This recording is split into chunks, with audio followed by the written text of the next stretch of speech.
Hello అందరికీ. నన్ను చాలామంది అడిగిన రెసిపీ అరిసెలు. అండ్ మీరు ఇప్పుడు ఇక్కడ చూడొచ్చు, కేజీన్నర బియ్యం అనమాట. ఇది నైట్ నానబెట్టి ఆడిచ్చి పెట్టాము మార్నింగ్ వరకు. సో ఇలాగ బెల్లం అనేది, ఈ బెల్లం ఎంత అని అంటే కేజీన్నర బియ్యానికి కేజీ బెల్లం. సో కేజీ బెల్లం మేము ఇక్కడ పానకం తీస్తున్నాం. హైలోనే ఉంటుంది మంట, అలాగే కలుపుతూ ఉంటే పానకం వస్తుంది. అండ్ ఇక్కడ చూడొచ్చు, ఈ ఆనకం ఏంటంటే కరెక్ట్ ఈ కన్సిస్టెన్సీలో రావాలి. మరీ గట్టిగా రాకూడదు, మరీ వాటరీ కూడా ఉండకూడదు. ఈ కన్సిస్టెన్సీ అయితే మెత్తగా వస్తుంది. సో అలాగే మీకు పానకం పడుతున్న టైంలోనే మీరు కొంచెం నెయ్యి యాడ్ చేయండి. అదొక టిప్ అనమాట. అలా చేయడం వల్ల కొంచెం మెత్తగా వస్తాయి అరిసెలు. అండ్ దించిన వెంటనే ఇమ్మీడియట్లీ లేట్ చేయకుండా ఇలాగ మీరు పిండి కలుపుతూ ఉండాలి అందులో. సో ఒక్కటేసారి పిండి మొత్తం వేయకుండా కొంచెం ఇలాగా ఆ బెల్లం పానకంలో కొంచెం మీరు ఇట్లా పిండి కలుపుతూ ఉండండి.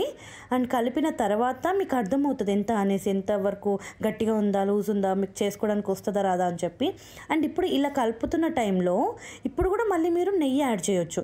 ఎందుకు అని అంటే ఇది కూడా ఒకటి, మళ్ళీ ఇక్కడ కూడా మీరు కొంచెం నెయ్యి యాడ్ చేస్తే కొంచెమే మళ్ళీ మెత్తగా రావడానికి ఇంకా హెల్ప్ అవుతుంది అనమాట.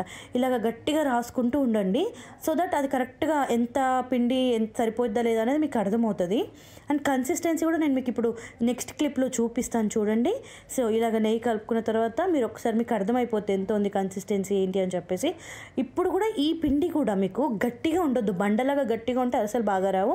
అలాగని చెప్పి జారిపోవద్దు, అంటే చేయడం రానంత కూడా జారిపోవద్దు. చూడండి ఈ కన్సిస్టెన్సీ, వీడియోలో చూపించినట్టు ఈ కన్సిస్టెన్సీ అలా జారాలన్నమాట. కొంచెం అలా వస్తే అప్పుడు బాగుంటాయి, మెత్తగా చూడడానికి కూడా బాగుంటాయి, తినడానికి కూడా బాగుంటుంది.